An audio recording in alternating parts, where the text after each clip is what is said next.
Hello friends, मैं advocate Vinod Sharma अपने channel कानून और आम आदमी में आपका एक बार फिर स्वागत करता हूं। दोस्तों, आज की वीडियो में हम बात करेंगे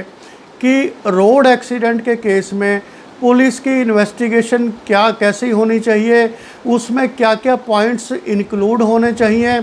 ताकि दोषी अगर कोई है तो उसको सज़ा मिले और जो इनोसेंट है वो बच जाए। तो दोस्तों, यहाँ पर मैं आपको ये भी बताऊँगा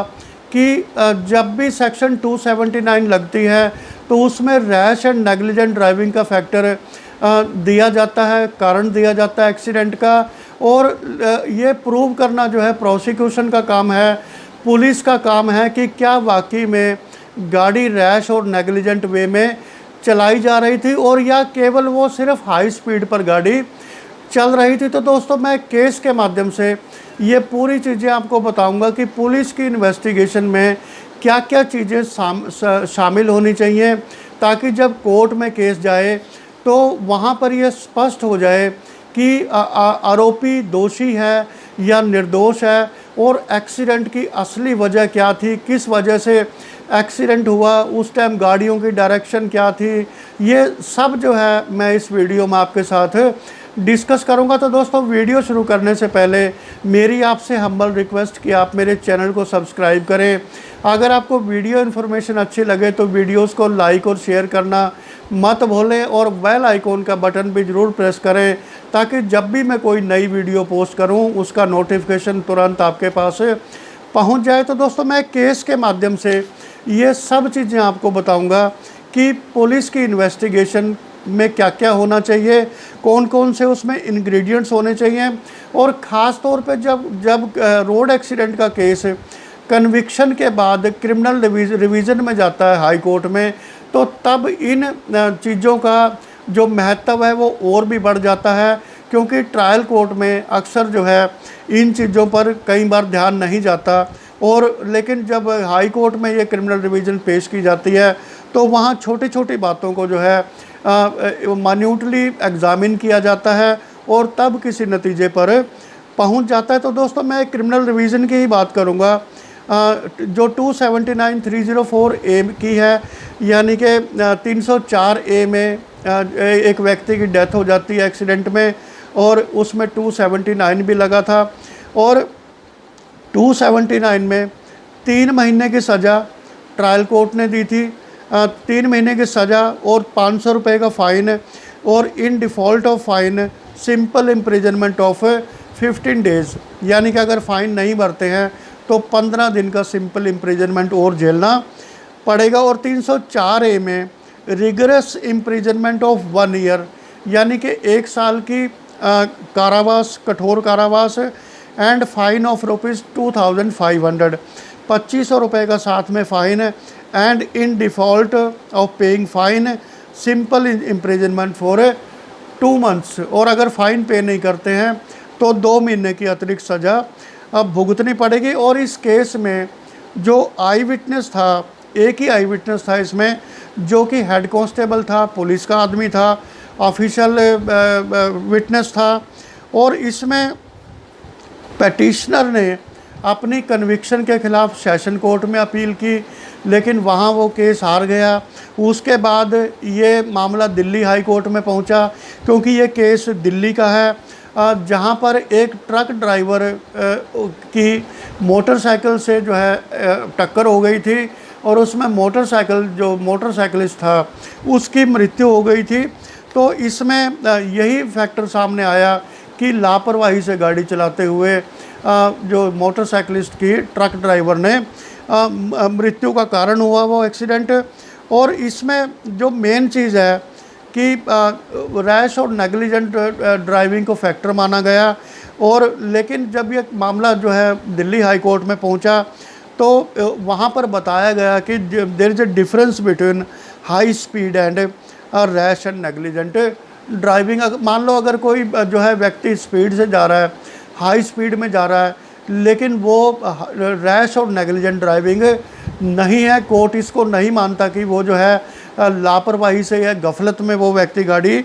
चला रहा था, क्योंकि high speed is an expression which is relative and subjective, क्योंकि हाई स्पीड एक एक्सप्रेशन है कि कौन सी जगह पर आदमी कितनी तेज़ गति से गाड़ी चलाता है। तो वो एक एक्सप्रेशन है जो कि जो है स्थान से जुड़ा हुआ है। अगर मान लो खाली सड़क है तो वो स्पीड बढ़ा भी सकता है, और अगर मान लो भीड़ भाड़ वाली जगह है वो स्पीड कम करेगा। तो इसको हम रैश और नेग्लिजेंट ड्राइविंग नहीं कह सकते। और इसमें जो प्रोसिक्यूशन इसमें कंप्लेनेंट यानी कि जो कंप्लेनेंट के कंटेंशन थे इसमें अपैलेंट के, वो मैं आपको बताऊं कि इसमें जो है ना आईओ को इस केस में विटनेस नहीं बनाया गया था। नॉर्मली आईओ जो होता है केस में विटनेस होता है रोड एक्सीडेंट के केस में ख़ास तौर पे, लेकिन इस केस में आईओ को विटनेस नहीं बनाया गया। साइट प्लान को एग्जिबिट नहीं किया गया, यानी कि जो साइट प्लान बनाई गई थी पुलिस के द्वारा उसको एग्जिबिट नहीं किया गया, मार्क नहीं किया गया। No evidence of tyre skid marks, यानी कि एक्सीडेंट के बाद जब टायर स्किड होते हैं व्हीकल्स के तो उनका कोई भी एविडेंस रिकॉर्ड पे नहीं था। फोटोग्राफ्स नहीं ली गई इस केस में। And no evidence whether the deceased was wearing a helmet और नॉट, और इस चीज़ का भी कोई एविडेंस नहीं है कि जो डिसीज था मोटरसाइकिलिस्ट था मरने वाला उसने हेलमेट पहना हुआ था या नहीं पहना हुआ था। तो इसमें जो रिविजनिस्ट था उसका कहना था कि accused is not sharing away from the fact that A collusion had taken place,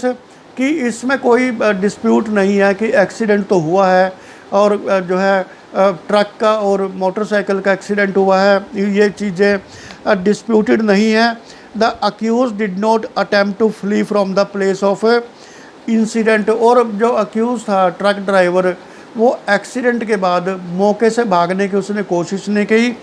and stayed there, और वहीं पर वो रुका रहा। तो इसमें उनकी तरफ से कहना था जो रिविजनिस्ट की तरफ से कि it's not a case of rash and negligent driving, कि ये रैश और नेग्लिजेंट ड्राइविंग का केस नहीं है, बल्कि ये एक सिंपल एक्सीडेंट का केस है जो संयोग से कई बार हो जाता है। और जो ये जजमेंट थी ट्रायल कोर्ट की और सेशन कोर्ट की कन्विक्शन को लेके, वो that is based on assumptions and presumptions, वो कि जो है वो अजम्पशंस पे आधारित है, धारणाओं पे आधारित है। तो रैश एंड नेग्लिजेंट ड्राइविंग पर माननीय सुप्रीम कोर्ट ने कर्नाटका वर्सेस सतीश के केस में, जो कि 1998 का केस था, उसमें कहा था कि that at A high speed that driving eight A high speed by itself does not imply negligence, कि हाई स्पीड पर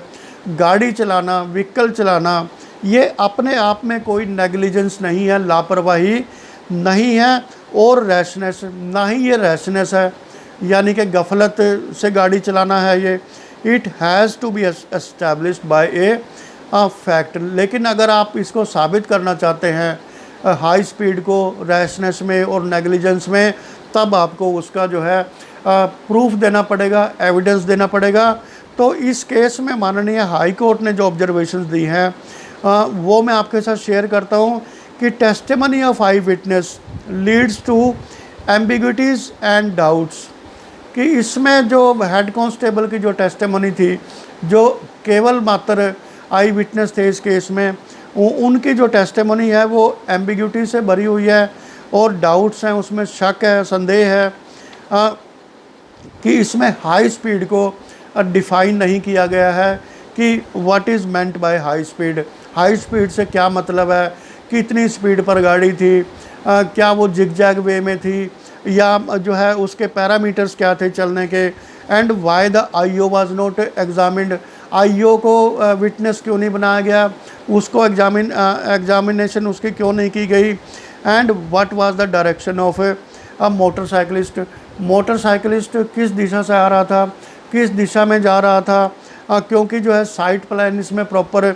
नहीं दिया गया, क्योंकि ये बहुत ही एक बैड क्वालिटी का इन्वेस्टिगेशन था पुलिस के द्वारा किया गया, क्योंकि इसमें डायरेक्शंस ही क्लियर नहीं थी कि ट्रक किस साइड से आ रहा था, मोटरसाइकिल किस साइड से आ रही थी, किस पॉइंट पे उनका एक्सीडेंट हुआ, और क्या पूरी परिस्थितियां थी, ये कहीं भी जो है रिकॉर्ड पर नहीं आया। और माननीय दिल्ली हाई कोर्ट ने इसमें कहा है कि direction investigation must be carried out in Swift and scientific manner. ख़ासतौर पे एक्सीडेंट के केस में जो पुलिस की इन्वेस्टिगेशन है वो बहुत ही स्विफ्ट होनी चाहिए, फटाफट होनी चाहिए, ताकि वहाँ से एविडेंस मिटे ना, और साइंटिफिक मैनर में होनी चाहिए। उसको जो है वैज्ञानिक तरीके से इसका इन्वेस्टिगेशन करनी चाहिए। Mechanical inspection reports are superficial and cursory nature, यानी कि जो मैकेनिकल इंस्पेक्शन रिपोर्ट्स होती हैं पुलिस की कि जो है मौके पर गए थे, ये मिला वहाँ से, तो ये सुपरफिशियल होती है, ये झूठी होती है, रिलायबल नहीं होती है, एंड कर्सरी नेचर की होती हैं कि बहुत ही कैजुअल वे में ये तैयार की जाती हैं। और फोटोग्राफ्स भी होनी ज़रूरी हैं एक्सीडेंट साइट की। Photos not only of vehicles, ना केवल व्हीकल्स की photograph clear cut, but also of site and surrounding areas, और साइट की जहाँ पे एक्सीडेंट हुआ और उसके सराउंडिंग एरियाज़, कहाँ पे मार्केट एरिया है या खुली सड़क है या किस तरह का एरिया है, वहाँ के आसपास की भी फ़ोटोग्राफ्स होना ज़रूरी है। और prevalent weather conditions must be noted by IO, और पुलिस के आईओ को प्रेवलेंट वेदर कंडीशंस, एक्सीडेंट के वक्त में किस तरह का वेदर था वो भी जो है अपनी रिपोर्ट में लिखना चाहिए। It would establish whether the road was slippery due to rain, कि क्या जो है बारिश की वजह से रोड स्लिपरी हो गई थी जिसकी वजह से एक्सीडेंट हुआ, और क्या पुअर विजिबिलिटी थी धुंध की वजह से, मिस्ट की वजह से। ये भी जो है अगर वेदर की रिपोर्ट होगी तो ये पता करने में बहुत ही आसानी होगी कि एक्सीडेंट का एक पॉसिबल जो है कॉज क्या हो सकता है। और path of movement of vehicles, जो व्हीकल्स का मूवमेंट है, जो एक्सीडेंट वाली व्हीकल्स हैं उनका मूवमेंट भी क्लियर होना चाहिए। ऐसा साइट प्लान होना चाहिए ताकि जो है जो कोर्ट है वो आसानी से समझ सके कि किस तरह का एक्सीडेंट है और इसमें क्या क्या पॉसिबिलिटीज़ हैं, किसकी गलती हो सकती है इसमें। और लास्ट में जो है test of drivers whether they had consumed any intoxicant, और ड्राइवरों का जो है मेडिकल टेस्ट भी होना चाहिए ताकि ये पता लग सके कि जो है क्या ड्राइवरों ने कोई इंटॉक्सिकेंट का इस्तेमाल किया था, किसी नशीले पदार्थों का इस्तेमाल किया था। तो इन ऑब्जर्वेशंस के साथ जो माननीय दिल्ली हाई कोर्ट ने इस केस में जो कन्विक्टेड पर्सन था उसके एक्सीडेंट के केस में 279(304) ए में उसको जो है आरोपों से बरी कर दिया। और दोस्तों समय समय पर जो हायर जुडिशरी है, ख़ासतौर पे जो हाई कोर्ट है, सुप्रीम कोर्ट है, वो पुलिस को एक अच्छे तरीके से प्रॉपर इन्वेस्टिगेशन करने के लिए वो डायरेक्शन देती रहती हैं कि पुलिस की इन्वेस्टिगेशन बहुत ही साइंटिफिक वे में होनी चाहिए, उसमें सभी पहलू शामिल होने चाहिए ताकि ये डिटरमाइन किया जा सके कि एक्सीडेंट के लिए एक्चुअल में दोषी कौन है और कौन इनोसेंट है। तो दोस्तों आज की वीडियो में इतना ही, मिलता हूँ एक नई वीडियो के साथ।